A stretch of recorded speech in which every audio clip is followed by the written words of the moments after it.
दोस्तों, मेरा नाम है जयेश। आपने देखा होगा पिछले कुछ हफ्तों से मैं कंटिन्यू पाई के ऊपर ही आपको अपडेट देता जा रहा हूँ। वो क्यों दे रहा हूँ? क्योंकि मेरे ट्रस्ट पर काफी बड़ी मेरी कम्युनिटी हो चुकी है। उन्होंने पाई की माइनिंग यहाँ पर की हुई, और पाई की अगर आपने माइनिंग की हुई, ज्यादा नहीं, 10,000 पाई कोइन पे अगर आपने माइन कर लिए तो आपकी जो लाइफ है वो एवरग्रीन होने वाली। मगर एवरग्रीन लाइफ को करने के लिए आपको पाई से रिलेटेड एक छोटी से छोटी और बड़ी से बड़ी इंफॉर्मेशन आप पास में होना चाहिए। तभी आप पाई के कॉइन से अर्निंग कर पाएंगे, और इतनी दबा के अर्निंग करेंगे जितने के बारे में आप सोच सकते हो सकता है कि पाई से आपकी उतनी भी अर्निंग हो जाए कि आपको लाइफ टाइम कुछ करना ना पड़े। तो कंटिन्यू मैं आपके साथ में अपडेट बना हुआ हूं, और आज की जो अपडेट है ये भी काफी कमाल की है। तो वीडियो के साथ बन रहेगा। सबसे पहले तो आप देखिए, पाई ने अपना दोबारा से अपना बाउंस बैक करना स्टार्ट कर दिया, और अभी ये 0.48 सेंस पर ये ऑलरेडी चल रहा है। उसके पहले जस्ट अभी कुछ मिनटों पहले ये यहाँ पर 49 सेंस के भी ऊपर टॉप पर ये पहुंच गया था।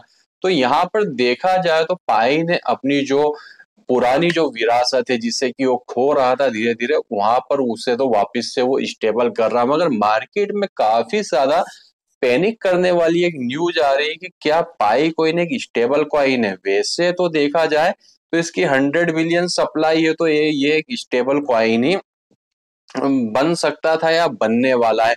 मगर स्टेबल कॉइन को बनने के लिए इसकी एक फिक्स जो रहेगी, एक वैल्यू डिसाइड करनी होगी। अब इसमें स्टेबल कॉइन की अगर वैल्यू एक फिक्स डिसाइड नहीं होती तो इसमें क्या होता है? सबसे पहले तो आप जानिए कि स्टेबल प्राइस कॉइन क्या होता है। स्टेबल कॉइन वो होता है जैसे कि आपका यूएसडीटी हो गया, जिसका एक प्राइस फिक्स होता है। अगर वो पंप और डंप भी करता है तो कुछ सेंस में, सेंट में ही करता है। तो इससे क्या बेनिफिट होता है कि सपोज करिए आपको इथेरियम परचेस करना है यूएसडी देके तो आप ले सकते हैं, क्योंकि इथेरियम तो पंप और डंप करता रहेगा, बिटकॉइन पंप और डंप करता रहेगा, मगर यूएसडीटी जो रहता है वो स्टेबल रहता है। तो अधिकतर आपने देखा होगा क्रिप्टो में जो ट्रांजेक्शन होते हैं वो यूएसडीटी के में ही होते हैं, क्योंकि वो एक स्टेबल कॉइन है। मगर पाई की अगर यूटिलिटी बढ़ानी है तो भी इसे स्टेबल करना बहुत ही जरूरी है। वो क्यों जरूरी है, मैं आपको एक एग्जांपल देके बताता हूँ। सपोज करिए आपने आज की डेट में 10 पाई को देकर 10 पेन खरीदे, ठीक है। अब कल की डेट में जो पेन है उसका प्राइस तो वही रह गया, मगर पाई का प्राइस एकदम से अप हो गया। तो कल की डेट में क्या होगा कि नए यूजर्स आएंगे, वो सिर्फ 5 पाई कॉइन देंगे और 10 पेन को परचेस कर लेंगे। अब इसके बाद में क्या होगा कि सपोज करिए यहाँ पर रेट बढ़ गया तो यहाँ पर कम पाई में आपको ज्यादा पेन मिल रहा है। अगर वहीं पर पाई का रेट डाउन हो गया तो अब कंडीशन क्या बन जाएगी कि अब आपको 20 पाई देने होंगे, उसके बदले में आपको 10 पेन मिलेंगे। तो यहाँ पर जिन लोगों ने 10 पाई, 5 पाई को देकर 10 पेन खरीदे हैं, अब पाई का जो रेट है वो डाउन हो गया, तो बेनिफिट उनका तो हो जाएगा जिन्होंने 5 पाई को देकर 10 पेन खरीदे, क्योंकि कल की डेट में जब रेट गिरेगा तो वही 20 पाई देकर आपको 10 पेन मिलने वाले हैं। तो सेम वही कंडीशन रहेगी, क्योंकि पाई का जो कॉइन है ये ट्रेडिंग बेस कॉइन नहीं बना है, इसको एक यूटिलिटी बेस बनाना है। यूटिलिटी बेस मीन्स आप पाई के कॉइन को कहीं पर भी देकर इससे आप कोई भी प्रोडक्ट और सर्विस ले सकते हैं। अब मैं आपको एक और एग्जाम्पल देता हूँ कि सपोज करिए कि आपने आज की डेट में कोई कार को परचेस किया 1 लाख पाई देकर। अब कल की डेट में पाई का वैल्यू एकदम से पंप कर जाता तो वही कार आपको 50,000 पाई देकर मिल जाएगी। जाहिर सी बात है कार वाले का नुकसान हो गया, उसने पहले 100 पाई देकर कार खरीदी थी, अब वो 50,000 पाई देकर कार मिल रही है।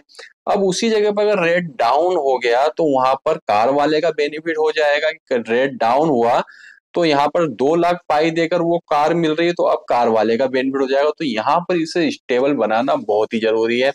अब स्टेबिलिटी के ऊपर इन्होंने कोई भी अभी तक ऑफिशियली अनाउंसमेंट तो नहीं दिया, मगर मार्केट में बहुत सारे अनगिनत फेक यूट्यूबर है, फेक ब्लॉगर है, उन्होंने पाई को क्या पता क्या बना दिया है कि यहाँ पर उनका ये भी कहना है कि पाई को लॉन्च हुए को भी जुम्मे जुम्मे 4 दिन हुए, और बिटकॉइन को लॉन्च हुए 15 साल हो गए, तो वो $1 लाख बड़ी मुश्किल से भी पहुंचा है। तो अब वो सोच रहे हैं कि 4 महीने में $3,14,159 नहीं आया तो अब क्या आएगा, अब इसको एक काम करो बेच देते हैं। अपना प्रॉफिट अपन ले लेते हैं। तो यहाँ पर आप एक चीज सोचिए कि जिस कॉइन की, बिटकॉइन की 21 मिलियन सप्लाई है, उससे वहां पर पहुंचने में 15 साल लग गए। तो पाई कॉइन 100 बिलियन है, देखा जाए तो बिटकॉइन से कहीं 100 गुना ज्यादा इसकी सप्लाई है। तो क्या ये इतनी जल्दी यहाँ पर जीसीबी को क्रॉस करने वाला? जीसीबी देखा जाए तो सिर्फ एक सपना है, सपने के अलावा कुछ भी नहीं है। आने वाले 20 से 25 सालों तक तो वो सपना ही है। अगर आप इतने समय 20 से 25 साल वेट कर सकते हो तो फिर आप जीसीबी का इंतजार करिए, नहीं तो एक अपना एक अच्छा प्रॉफिट लेकर आप यहाँ से मार्केट से क्विट हो सकते हैं। मगर अभी हमारी बात चल रही है कि इसे यूटिलिटी बेस बनाने के लिए इसका प्राइस स्टेबल होना चाहिए। अभी प्राइस अप एंड डाउन तो सन 2028 तक होता रहेगा, क्योंकि जब तक इसके कॉइन जो सर्कुलेटिंग सप्लाई में नहीं आएंगे पूरे 100 बिलियन, जब तक नहीं होने वाला। और सर्कुलर सप्लाई में 100 बिलियन कॉइन कभी आने ही नहीं वाले। कम से कम 20 से 25 बिलियन पाई कॉइन यूं भी बर्न होने वाले, मैंने आपको हर एक वीडियो में बताया है। तो यही था आज की इस वीडियो में खास के, यहाँ पर अगर आप सोच रहे हैं कि पाई का कॉइन स्टेबल होगा, प्रेजेंट टाइम में इसके कोई भी आसार नहीं दिखाई दे रहे हैं कि स्टेबल होगा। और जब तक ये स्टेबल नहीं होगा, जब तक ये यूटिलिटी, यूटिलिटी मीन्स आप अपने पाई को देकर अपना कोई प्रोडक्ट परचेस कर पाए, ऐसी सर्विसों में आना, मैं यूं नहीं कह रहा हूं कि नामुमकिन है, बहुत ही ज्यादा मुश्किल है। मैंने आपको एग्जाम्पल दे के बता दिया कि अगर आप कम पाई देकर एक बड़ा प्रोडक्ट लेते हैं और कल से पाई का जो रेट बढ़ जाता और भी कम हो जाता है, तो वही प्रोडक्ट आपको ज्यादा पाई देकर लेना होगा। तो वो यहाँ पर आपका प्रोडक्ट में फायदा हो जाएगा। और आपने अगर यहाँ पर कोई प्रोडक्ट परचेस किया और पाई का रेट बढ़ जाता है, तो फिर लेने वाले का नुकसान यहाँ पर होने वाला। तो इसे स्टेबल करना बहुत ही जरूरी है अगर आपको इसे यूटिलिटी बेस बनाना है। तो दोस्तों अभी के हमारे इस वीडियो में बस इतना ही था।